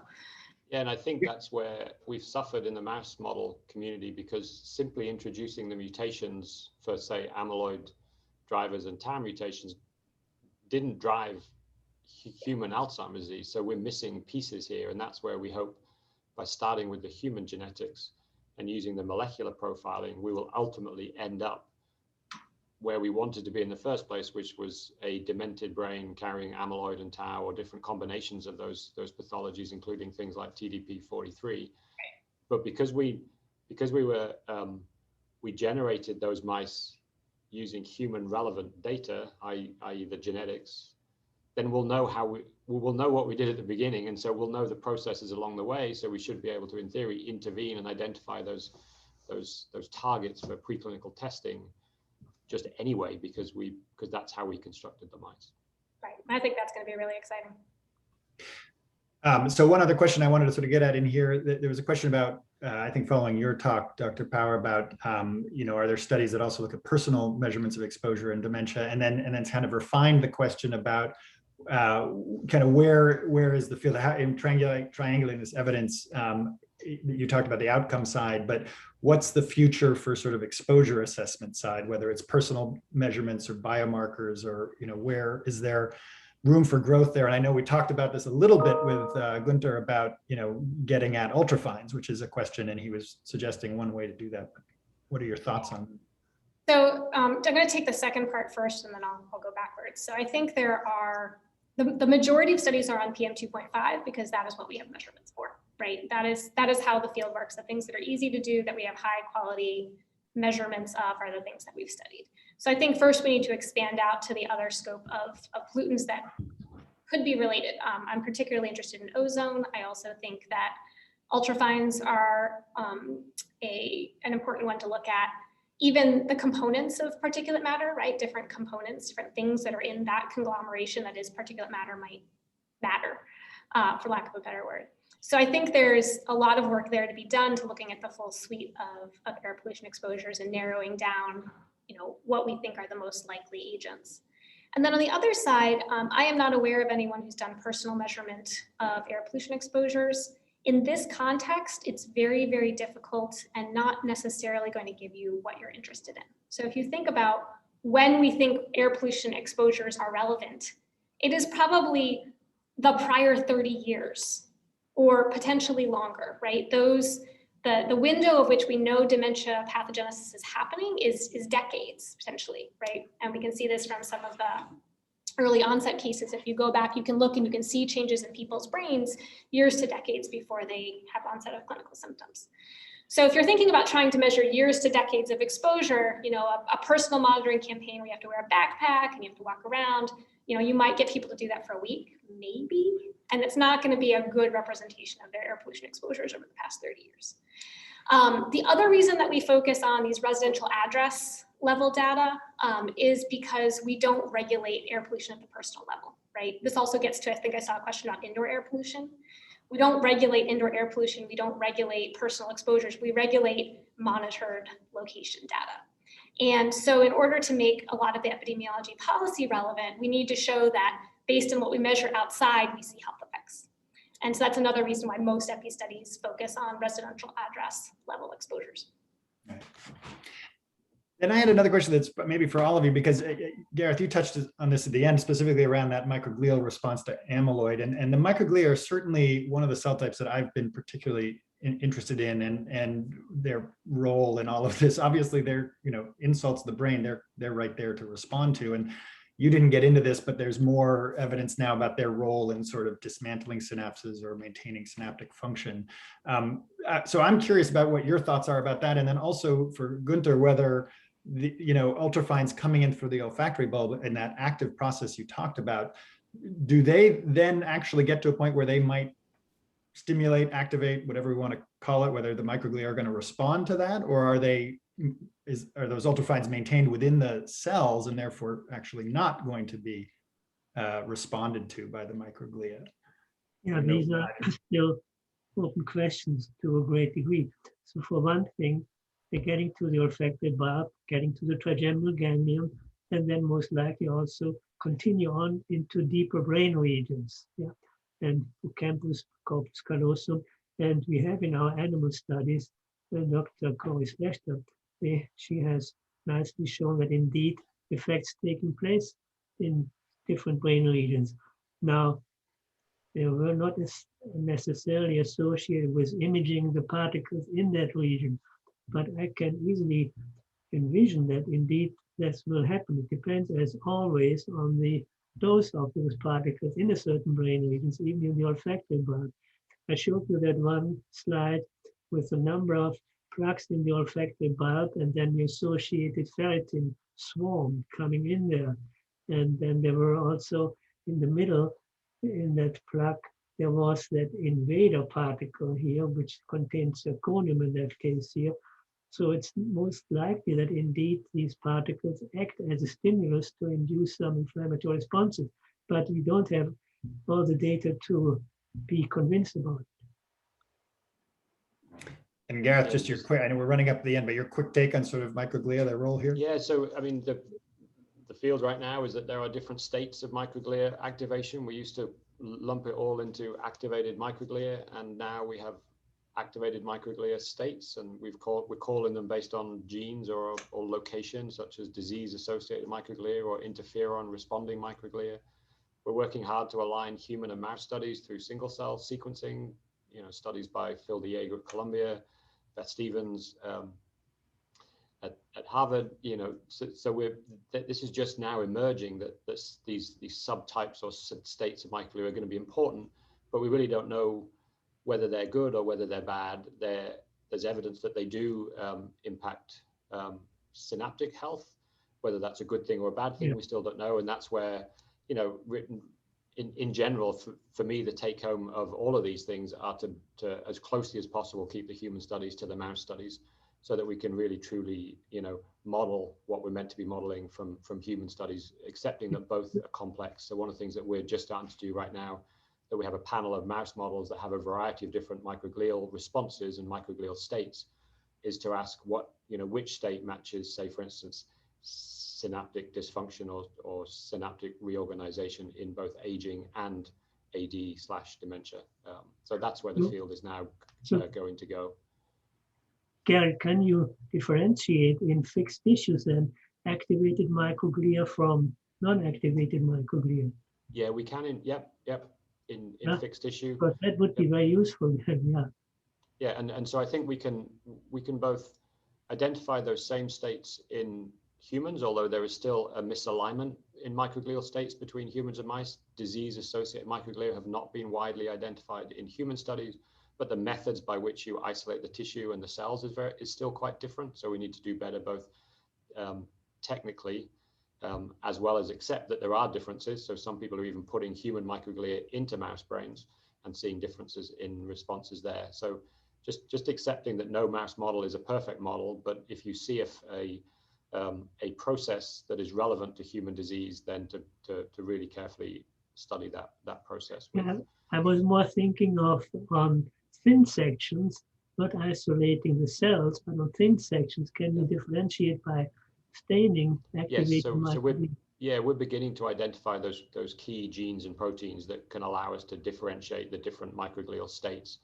And then we can look at whether they're closely associated with synapses or with the blood-brain barrier, whether they're region-specific in the cortex or the hippocampus or other relevant brain regions, as you can in human tissue. The advantage of the mouse, of course, is we can step back through the disease.